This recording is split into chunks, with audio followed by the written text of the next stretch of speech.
আসসালামু আলাইকুম। আশা করছি আল্লাহর রহমতে আপনারা সবাই অনেক ভালো আছেন এবং সুস্থ আছেন। তো বন্ধুরা দেখতে পারতেছেন গণপ্রজাতন্ত্রী বাংলাদেশ সরকার জেলা প্রশাসকের কার্যালয় কুষ্টিয়া থেকে নতুন একটি নিয়োগ বিজ্ঞপ্তি প্রকাশ করা হয়েছে। তো আপনারা এখানে কোন পদে কতগুলো লোক নিয়োগ দেওয়া হবে, বেতন স্কেল কত, শিক্ষাগত যোগ্যতা, কিভাবে আবেদন করবেন, আবেদনের সময়সীমা, আবেদন করতে কত টাকা খরচ পড়বে, কোন লিঙ্কে ক্লিক করে আপনাকে আবেদন করতে হবে, সবকিছু আজকের এই ভিডিওতে আলোচনা করা হবে। আশা করছি ভিডিওটি আপনারা প্রথম থেকে শেষ পর্যন্ত ধৈর্য সহকারে দেখতে থাকবেন। তো বন্ধুরা, ভিডিওটি শুরু করার আগে ছোট্ট একটু অনুরোধ, আমার ইউটিউব চ্যানেল আনলিমিটেড জব ইনফোভিডি চ্যানেলটি যারা এখনো সাবস্ক্রাইব করে রাখেন নাই, অবশ্যই চ্যানেলটি সাবস্ক্রাইব করে রাখবেন। তো বন্ধুরা, চলুন আজকের এই ভিডিওটি শুরু করা যাক।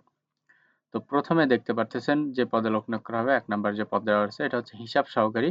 এখানে মোট ৩টি শূন্যপদ রয়েছে। শিক্ষাগত বেতন স্কেল ধরা হয়েছে ৯,৩০০ থেকে ২২,৪৯০ টাকা। তো এখানে শিক্ষাগত যোগ্যতা অভিজ্ঞতা চেয়েছে কোনো স্বীকৃত বোর্ড হতে উচ্চ মাধ্যমিক সার্টিফিকেট বা সমমানের পরীক্ষা উত্তীর্ণ, ওয়ার্ড প্রসেসিং, স্প্রেডশিট, প্রেজেন্টেশন এবং বেসিক কম্পিউটার ট্রাবল শুটিং এর দক্ষতা, কম্পিউটার চালানোর অভিজ্ঞতা, কম্পিউটার ডাটা এন্ট্রি ও টাইপিং প্রতি মিনিটে সর্বনিম্ন গতি বাংলায় ২০ শব্দ এবং ইংরেজিতে ২০ শব্দের গতি থাকতে হবে। তো আবেদনের শর্তসমূহ রয়েছে, প্রার্থীকে অবশ্যই জন্মসূত্রে বাংলাদেশের স্থায়ী নাগরিক ও কুষ্টিয়া জেলার স্থায়ী বাসিন্দা হতে হবে। প্রার্থীকে নির্ধারিত ফরমে স্বহস্তে আবেদন করতে হবে। জনপ্রশাসন মন্ত্রণালয় কর্তৃক প্রবর্তিত চাকরির আবেদন মডেল ফরমে নির্ধারিত ফরমে সভাপতি, বিভাগীয় বাছাই কমিটি খুলনা ও বিভাগীয় কমিশনার খুলনাকে সম্বোধন করে আগামী ২৫/৩/২০২৫ খ্রিস্টাব্দ তারিখের মধ্যে অফিস চলাকালে জেলা প্রশাসক কুষ্টিয়া এর কার্যালয়ে সরাসরি ডাকযোগে পৌঁছাতে হবে। সরাসরি কোনো আবেদনপত্র গ্রহণ করা হবে না। নির্ধারিত সময়ের পর প্রাপ্ত আবেদন গ্রহণযোগ্য নয়।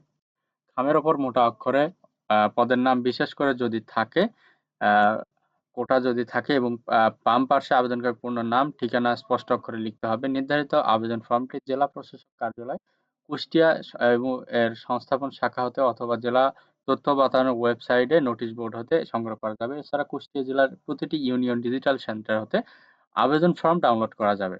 নির্ধারিত আবেদন ফর্মের নির্দেশনা ও চাহিদা অনুযায়ী প্রয়োজনীয় তথ্য প্রদান করতে হবে।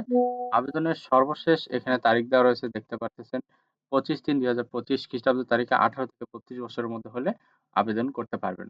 এই নিয়োগ বিজ্ঞপ্তি শূন্য পদসমূহ পূরণে প্রশাসন মন্ত্রণালয় কর্তৃক জেলা প্রশাসক ও উপজেলা নির্বাহী অফিসার কার্যালয়ে কর্মচারী নিয়োগ বিধিমালা ইত্যাদি অনুযায়ী লিখিত, ব্যবহারিক ও মৌখিক পরীক্ষা অনুষ্ঠিত হবে। তো এখানে আবেদনপত্রের সাথে নিম্নোক্ত কাগজপত্র সংযুক্ত করতে হবে। এখানে নির্দিষ্ট করে বলে দেওয়া আছে, যদি প্রার্থীর কোটা থাকে এখানে সেগুলো পূরণ করতে হবে। তারপরে এখানে আপনার যে শিক্ষাগত যোগ্যতাগুলো রয়েছে সেগুলো দিতে হবে। ১ম শ্রেণীর গ্যাজেটেড কর্মকর্তা কর্তৃক সত্যায়িত ৩ কপি পাসপোর্ট সাইজের ছবি এবং ২ টি স্ট্যাম্প সাইজের ছবি দিতে হবে। এবং এখানে দেখতে পারতেছেন পদের নাম, প্রার্থীর নাম, ঠিকানা সম্বলিত ব্যবহৃত ৳১০ ডাক টিকেট লাগানো একটি 4.5 ইঞ্চি সাইজের ফেরত খাম আবেদনের সাথে সংযুক্ত করতে হবে এবং ট্রেজারি চালানোর মাধ্যমে পরীক্ষার ফি বাবদ কোড নাম্বার এত ৳১০০ প্রদান করতে হবে। তো এখানে নির্দিষ্ট করে দেখেন দেওয়া রয়েছে, নিচে আবেদন ফর্ম দেওয়া রয়েছে। এই আবেদন ফর্মে আপনারা আবেদন করতে হবে। এখানে সবকিছু দেওয়া রয়েছে। আপনি জাস্ট আপনার নিজের মতো করে নিজ হাতে নিজ আ আ কলম দিয়ে লিখে নিবেন। কম্পিউটার টাইপিং কিন্তু হবে না, কলম দিয়ে লিখতে হবে এগুলো। তো বন্ধুরা, এই ছিল আজকের নিয়োগ বিজ্ঞপ্তি। তো আপনাদের যদি এখানে শিক্ষাগত যোগ্যতা মেলে এবং যদি আপনাদের আবেদন করতে ভালো লাগে, অবশ্যই আপনারা এখানে আবেদন করবেন। আর আমার এই ভিডিওটি যদি ভালো লেগে থাকে, যদি ভিডিওটি দেখে আপনারা উপকৃত হতে পারেন, অবশ্যই আমার এই ভিডিওটিতে লাইক, কমেন্ট এবং শেয়ার করবেন। পাশাপাশি আমার ইউটিউব চ্যানেল আনলিমিটেড জব ইনফোভিডি চ্যানেলটি যারা এখনো সাবস্ক্রাইব করে রাখেন নাই, অবশ্যই চ্যানেলটি সাবস্ক্রাইব করে রাখবেন। তো বন্ধুরা, সবার জন্য অনেক, অনেক শুভকামনা। সবাই ভালো থাকবেন, সুস্থ থাকবেন। আল্লাহ হাফেজ। দেখা হচ্ছে নতুন কোনো ভিডিওতে।